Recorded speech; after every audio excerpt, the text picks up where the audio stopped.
Welcome to The Explainer. Today, we're setting the stage for an absolute masterclass in software architecture. We're going to break down the exact steps to build a modern hospital system right from the ground up. Whether you're a full-stack developer, a systems architect, or a healthcare admin, you already know that managing medical data isn't just about throwing together a sleek interface. It's about literally saving lives through data efficiency. So think about this for a second. How do you build a healthcare management system from scratch that can actually handle thousands of patients, coordinate hundreds of doctors, and integrate real-time AI predictions without just completely buckling under the pressure? It's a massive scale problem, right? We aren't just building some simple web app here. We're constructing a bulletproof digital ecosystem. To tackle that, we're using a literal construction manual today. First, we'll map the system architecture. Second, design the database foundation. Third, build the full-stack app. Fourth, integrate AI scheduling. And finally, deploy for the future. Let's just dive right in. All right, phase one, mapping the system architecture. Look, before you write a single line of code, you've absolutely got to draw up the high-level blueprints. At a level 0 data flow diagram, you're establishing the absolute basic boundaries. Notice how data just flows between the admins, the core management system, and the patients. If your inputs and outputs aren't clearly defined right here at step 1, the rest of the build is inevitably going to collapse. Now, zooming into map-specific requirements, we hit system use cases. When you're building a hospital system, different user classes need completely distinct functional permissions. A super admin has to manage hospitals and doctors. A system user, well, they might just need to book an appointment. Meanwhile, hospital staff like receptionists are collecting payments and adding patient test results. You have to map every single interaction before you even think about touching the database. And here's the crucial point. Your software flow absolutely must match the physical flow of the hospital. Just walk through this timeline with me. A patient visits the clinic. They give info to the receptionist. The receptionist calls the patient to see the doctor. The doctor examines and treats them. And finally, the patient pays the bill. If your digital steps to build this application skip or scramble any of these physical realities, you are going to create massive bottlenecks in the actual waiting room. Moving right along to phase 2, designing the database foundation. Based on real-world case studies like the Birdham Hospital in Bangladesh, you simply cannot build a system like this without rigorous normalization. Normalization is basically organizing your database tables to reduce redundancy and improve data integrity. You're aiming for the third normal form, or even Boise-Codd normal form, which essentially means eliminating any chance of contradictory data. Why? Because when a doctor needs to pull up a critical patient file, you can't have anomalous or duplicate data slowing down that query.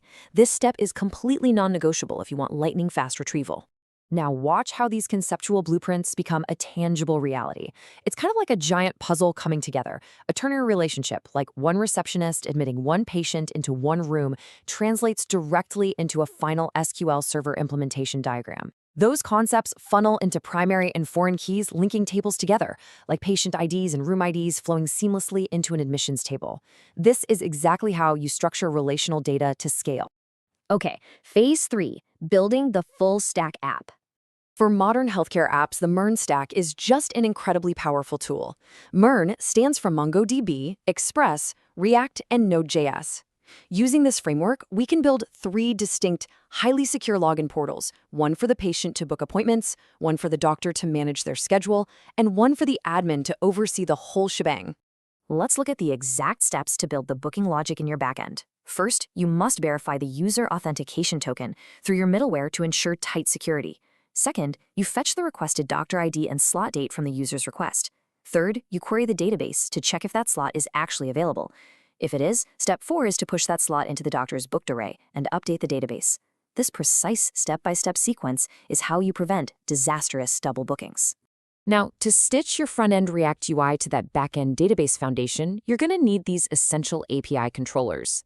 You have to build routes to register the user, get the doctor list, book the appointment, update profiles, and complete or cancel appointments. Think of these controllers as the nerve center of your application, routing user requests to the appropriate database actions and firing back success or error messages. All right, on to phase 4, integrating AI scheduling. This is where we install the smart home features into our MERN stack. Just look at the paradigm shift here. Manual scheduling? It's painful. It's totally reactive, plagued by high no-show rates, idle slots, and really messy spreadsheet tracking. AI scheduling, on the other hand, treats scheduling as a prediction and optimization problem. It's predictive, it fills wait lists automatically, and it aligns your staff rosters with real-time patient demand. It's a real game changer. And when you get this right, you aren't just making administrative tasks slightly easier.